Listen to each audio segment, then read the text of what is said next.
तो आज हम पढ़ने वाले हड़प्पा सभ्यता से जुड़े सारे महत्वपूर्ण प्रश्न। हड़प्पा सभ्यता की स्थापना कब हुई, कब अंत हुआ, इनकी संस्कृति कैसे थे, लोगों का रहन सहन कैसा था। हड़प्पा सभ्यता एक बहुत ही महत्वपूर्ण चैप्टर है और काफ़ी परीक्षाओं में पूछा भी जा चुका है।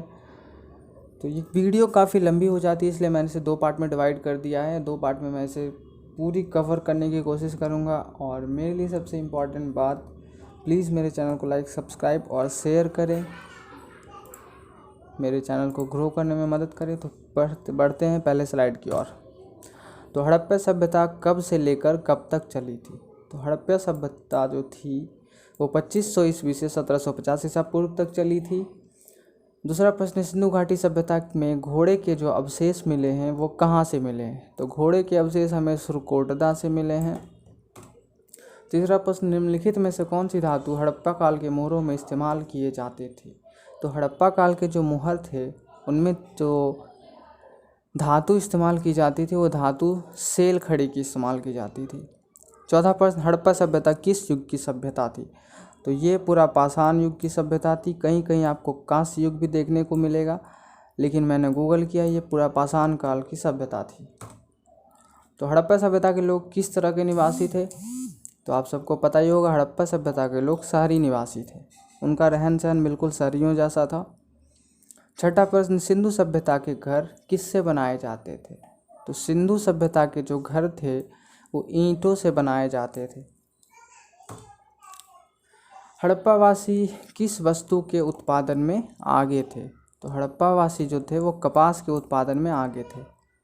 सिंधु सभ्यता के पतन नगर कौन से थे। तो सिंधु सभ्यता के जो पतन नगर थे वो लोथल। आगे बढ़ते हैं।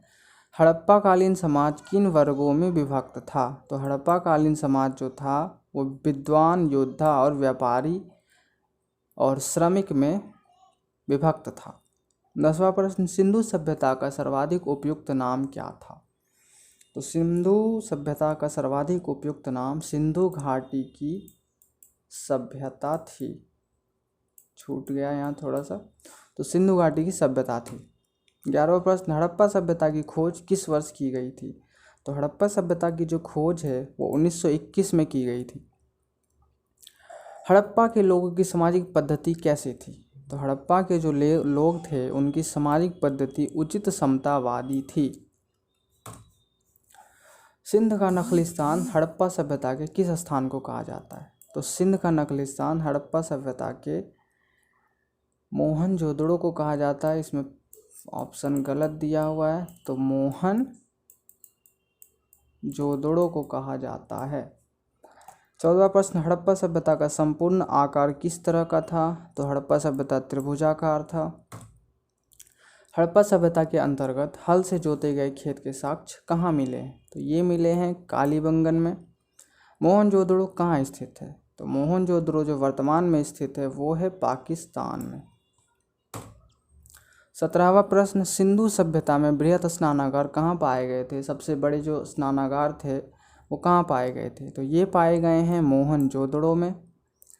18वां प्रश्न, सिंधु सभ्यता की मुद्रा में किस देवता के समतुल्य चित्रांकन मिलता है। तो सिंधु सभ्यता में जो मुद्राएं थी उनमें चित्रांकन चित्र जो थे वो किसके थे। तो ये आद्य शिव के थे। हड़प्पा सभ्यता का प्रचलित नाम क्या है। हड़प्पा सभ्यता का जो प्रचलित नाम है वो है सिंधु घाटी की सभ्यता।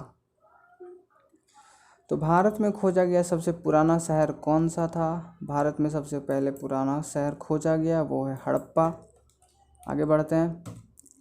भारत में चांदी की उपलब्धता के साक्ष्य कहाँ से मिले हैं। तो भारत में तो चांदी की उपलब्धता है उसके साक्ष्य हड़प्पा सभ्यता से ही मिले हैं। मांडा किस नदी के किनारे स्थित है। मांडा चेनाब नदी के किनारे स्थित है।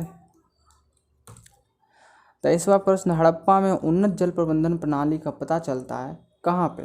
तो हड़प्पा सभ्यता में जो उन्नत जल प्रबंधन प्रणाली का पता चला है वो पता चला है धौलावीरा में।